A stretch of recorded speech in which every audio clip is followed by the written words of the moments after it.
Good day, St. Maarten. I'm Juliana Lazaro. And I'm Alston Lawrence. And welcome to another edition of St. Maarten News Desk, where we bring you the latest and most important stories around the island and beyond. Summer is over. Let's get right into our headlines.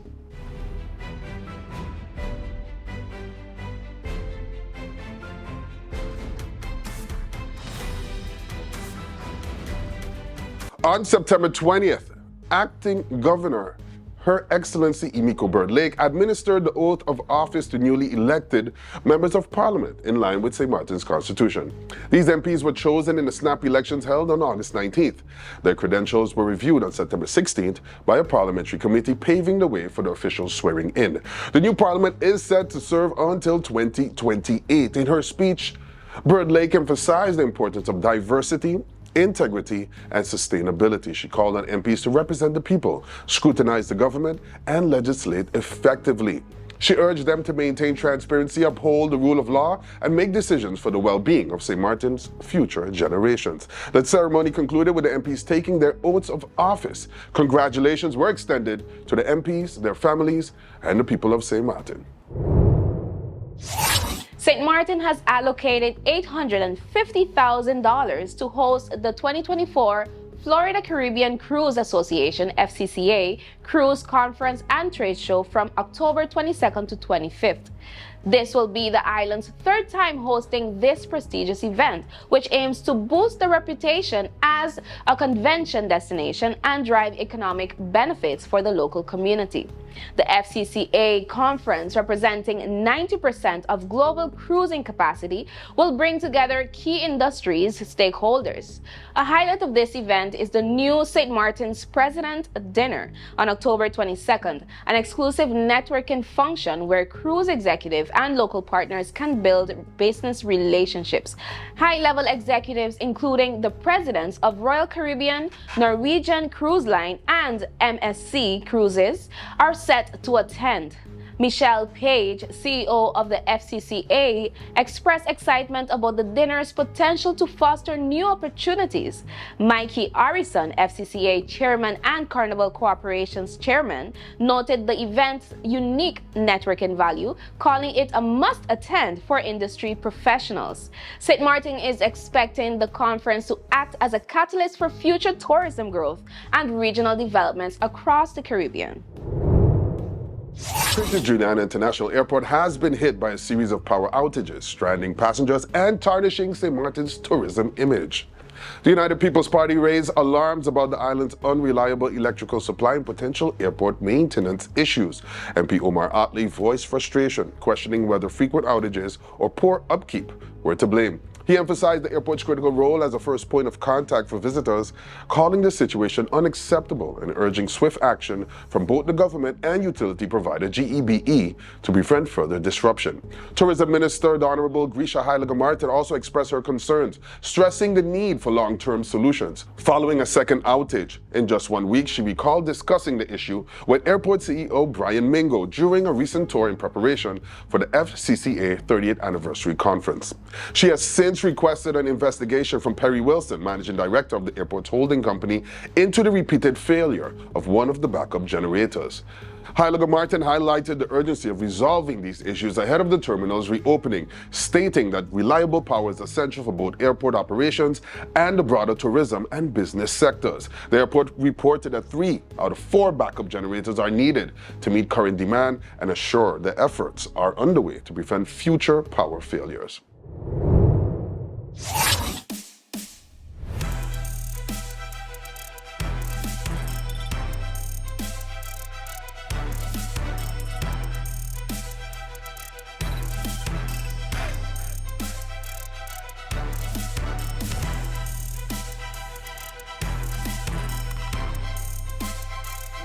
Remember, new episodes premiere every Monday, Wednesday, and Friday at 8 p.m.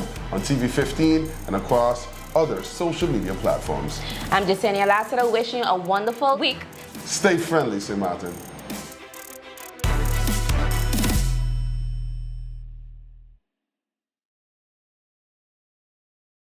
Hello, my people. Make sure you tune in to Sit, Sip, and Chat every Monday at 5 p.m. on TV 15 and every Wednesday at 8:30 p.m. And make sure tune in to the Late Night Show with Andrew Dick from Monday to Friday at 10 p.m. with a repeat in the afternoon for no reason. In the afternoon, the Late Night Show at 3 p.m. Thank you, TV15. Thank you, TV15.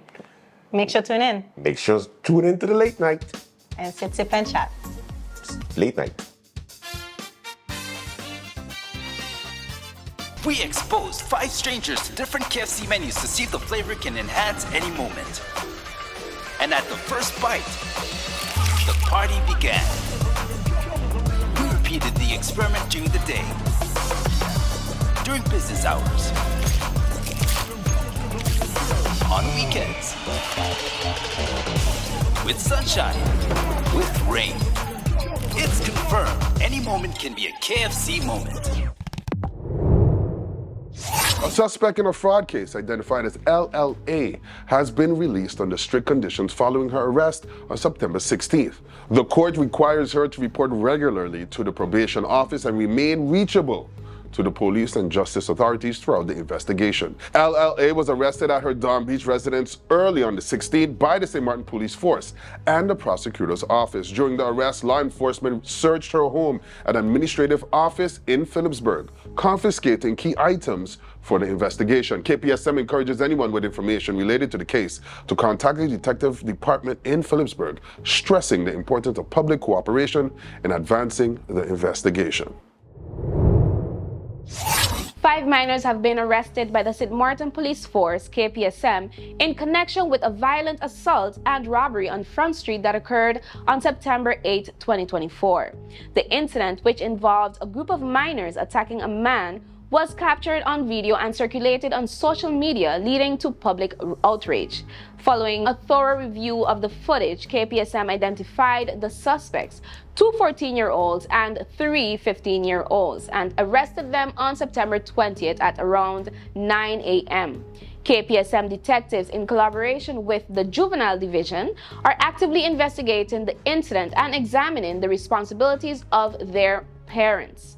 Despite their age, the suspects will face charges related to the assault and public disorder. KPSM emphasizes the need for parental involvement and community support to prevent such incidents from happening in the future.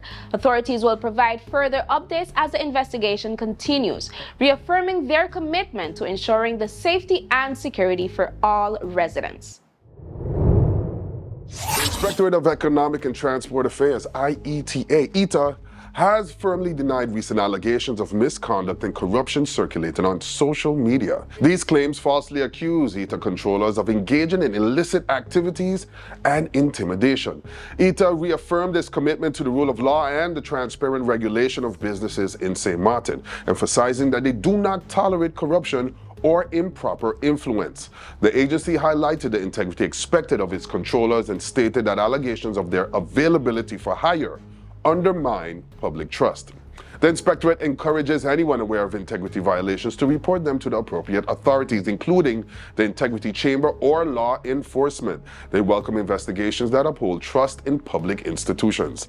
Business owners and the public are urged to report suspected violations of economic regulation directly to the IETA at ieta@stmartengov.org. All reports will be treated confidentially.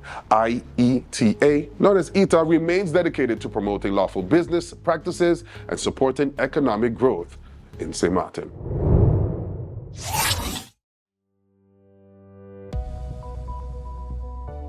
Generally stable conditions with low moisture levels persist and will continue to limit showers. However, a slight but gradual increase in moisture levels is expected throughout the day. Meanwhile, light winds prevail and promote hot and humid conditions. Stay hydrated and keep to the shade whenever possible. Tranquil seas will remain through the next few days.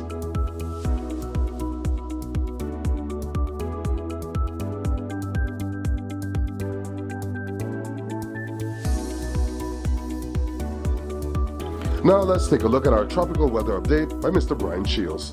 On the Eastern Pacific side, the Atlantic side, Gulf, Atlantic, and Caribbean have a separate set of names. That's why the next name on the list is Helene, then Isaac, Joyce, Kirk, Leslie, Milton, and Nadine as we go down the road. So there is John. This is what will become Helene. There is a pocket of some unsettled weather here. So Barbados through Trinidad and Tobago may get some scattered showers and storms around. Here's John. Latest winds were around 65 miles per hour. I do believe they're more looking at some of the imagery at least recently. And that will roll in. Obviously, it's going to hit the terrain and then weaken quickly. But the rain, the big issue, life-threatening rain there. So I did want to highlight that. So there's John right there. You can pick a spot on the map where you are. Here's Guatemala. Here's Belize, Cayman Islands, Jamaica, Trinidad and Tobago, St. Lucia, St. Vincent and the Grenadines. Now, this is today.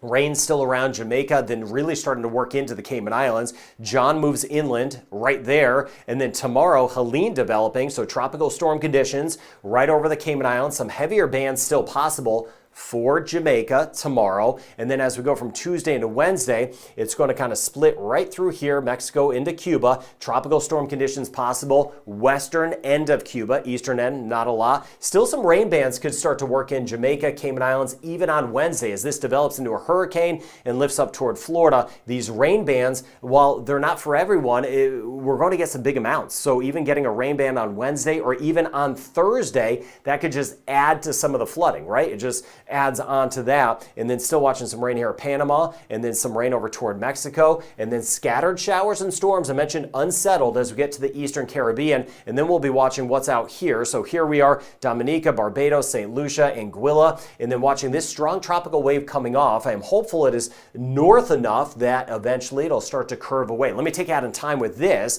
because there are many areas to track. It's the peak of the hurricane season. This should become a named system, but the early indications are that would move away. There are some signs a couple more tropical waves may try to develop back behind it. So we've got a long way to go, but we'll take it storm by storm together. I know this is a high anxiety video. I'm trying to help lower anxiety by just getting out the facts. There's a lot going on. I wish I had better news overall. Of course, the seas are going to be very high, just cranking up 5-6 meters easily. You can see feet on this side of your screen, upwards of about 20 feet. Everything's simply going to build as we get into the Western Caribbean today, tomorrow, and then into the Eastern Gulf of Mexico. Very, very dangerous waters as this develops into a hurricane and then lifts up toward Florida as we get into Thursday. This here is Thursday. Even some choppier seas as well with that system there as we work our way into the northern Bahamas, but all of this staying away from the Bahamas at this time. If it takes a turn or anything weird, I will let you know. Now we get up here, nothing doing, nothing tropical in nature. In a special news report brought to you by Real Auto BV, the official Toyota distributor for St. Martin. Real Auto St. Martin has issued an urgent safety recall for Toyota vehicles due to the Takata airbag defect. This recall affects popular models like the RAV4, Yaris, Corolla, and Hilux, manufactured between 2004 and 2013. These defective airbags pose serious risk, including severe injury or death. Toyota owners are urged to visit realautosxm.com or contact Real Auto SXM immediately to schedule a free airbag replacement. Stay safe, act now.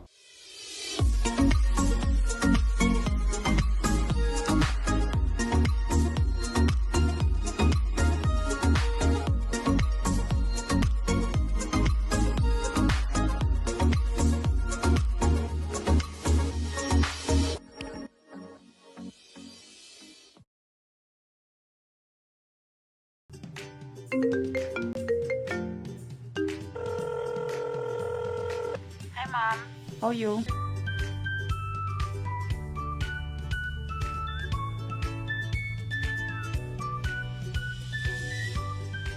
But Mom, you finished all your minutes yet?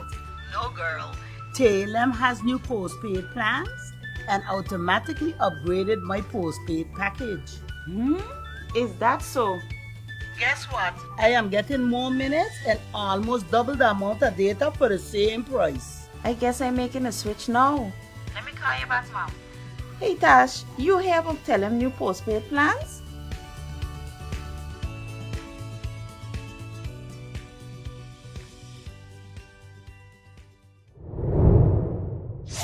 Finance Minister, the Honorable Marinka Gums, is urging motorists to pay their outstanding road tax for 2024, emphasizing that it is illegal to drive without having done so. The deadline for payment expired at the end of June, and the minister warned that driving without the tax puts both drivers and other road users at risk.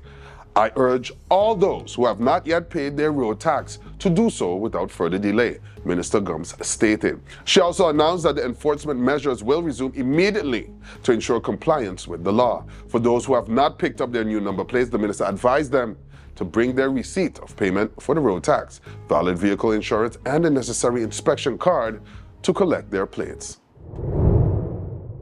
On September 21st, over 140 volunteers gathered at Little Bay Beach and Pond for this year's International Coastal Cleanup, ICC, emphasizing the growing littering problem on St. Martin. Participants collected a significant amount of single-use plastic, including bottles, caps, cups, straws, and styrofoam containers. Heavy construction debris was also discovered in hidden pathways and mangroves. One volunteer remarked, "It is sad to see the area still clustered, but it highlights the importance of our efforts." Volunteers used the Clean Swell app to track the litter, finding that plastic and glass beverage bottles were the most common items, along with unusual findings like car battery and dock parts. In total, they removed an impressive 1,518 pounds of debris in just an hour and a half. The cleanup, supported by partners like St. Martin Development Fund and the Nature Foundation, aligns with the Plastic-Free SXM initiative. This project, part of the EU-funded Resembid program, focuses on sustainable development in Caribbean territories. Melanie Choisy from SMDF noted that this year's ICC demonstrated the community's commitment and underscored the need for a collective effort to combat plastic pollution. Volunteers from schools, community groups, and local businesses participated, contributing to the ongoing cleanup initiatives and creating a mural by artist Bernica Michel. The ICC, organized by the Ocean Conservancy since 1986, has removed an estimated 350 million pounds of trash globally. St. Martin has proudly taken part for over 20 years, reaffirming its dedication to environmental conservation. For more information on Plastic-Free SXM and to view photos from the cleanup, visit facebook.com/plasticfreesxm. The St. Martin Police Force, KPSM, recently concluded its community and youth outreach program, visiting primary schools across the island to address crucial issues like bullying and promote the importance of reading. Officers engaged with students at schools such as Martin Luther King Jr. Primary School and Marie Genevieve the Weaver School, focusing on the harmful effects of bullying and the significance of fostering a positive school environment. During these interactive visits, students were encouraged to ask questions and share their thoughts on these important topics. KPSM emphasized that reading is a vital life skill that empowers students academically and personally. These outreach efforts are part of a broader initiative aimed at connecting with St. Martin's youth and addressing challenges they face. By tackling issues like bullying and encouraging positive habits, KPSM seeks to enhance the personal development and safety of the island's young citizens. The management team of KPSM expressed gratitude to all officers who participated and to the schools that welcomed them, acknowledging the essential support of school administrations in the success of these programs. KPSM maintains committed to fostering positive relationships with the community and will continue engaging with schools and youth organizations. Programs like this actually play a crucial role in guiding young people towards informed and positive choices. The Ministry of Public Health, Social Development and Labor, VSA, proudly announced the presentation of the World Alzheimer's Report 2024, delivered by the St. Martin Alzheimer's Foundation, led by Raymond Jessurun. During the presentation, Mr. Jessurun highlighted the report's key findings, stressing the urgent need to raise awareness about Alzheimer's disease, which affects millions globally but remains widely misunderstood. He emphasized the importance of early detection and comprehensive support systems for those impacted by the condition, noting that many individuals fail to recognize the early signs, leading to delayed diagnosis and limited care access.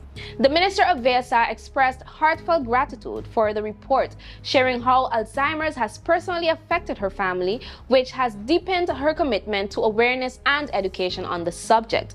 She thanked the St. Maarten Alzheimer's Foundation for their support during her family's journey with this disease. In conjunction with Alzheimer's Awareness Month, the ministry has launched a nationwide campaign that focuses on early detection, caregiver support, and accessible resources for those affected. The minister encouraged the public to participate in this vital initiative, emphasizing that today's efforts can significantly alleviate the challenges faced by families in the future. The World Alzheimer's Report 2024 is now publicly accessible, serving as a crucial resource for understanding the disease and enhancing community awareness. For more information, contact Alzheimer's Disease International via hotline at 9220 or email alzheimerssxm@gmail.com. On behalf of Great Bay Media, NEWSDESK, TV15, and myself, as a proud former alumni, it is with great honor and heartfelt joy that I extend our warmest congratulations to the St. Maarten Academy on this momentous occasion of celebrating 50 years of excellence in education. For half a century, the Academy has stood as a beacon of knowledge, resilience, and growth, shaping the minds of young people and nurturing future leaders. As we celebrate this golden milestone, we reflect on the profound impact the Academy has had on our community, guiding generations towards success and achievement. Here's to 50 years of academic excellence and to many more years of making a difference in the lives of students and the future of St. Maarten. Congratulations to the entire St. Maarten Academy family, both past and present. That's all the time we have for today's edition of St. Maarten News Desk. Thank you for joining us, and remember, new episodes premiere every Monday, Wednesday, and Friday at 8 p.m. on TV15, and then across all our social media platforms. I'm Yesenia Lassiter, wishing you a wonderful week. See you next time. Stay friendly, St. Maarten.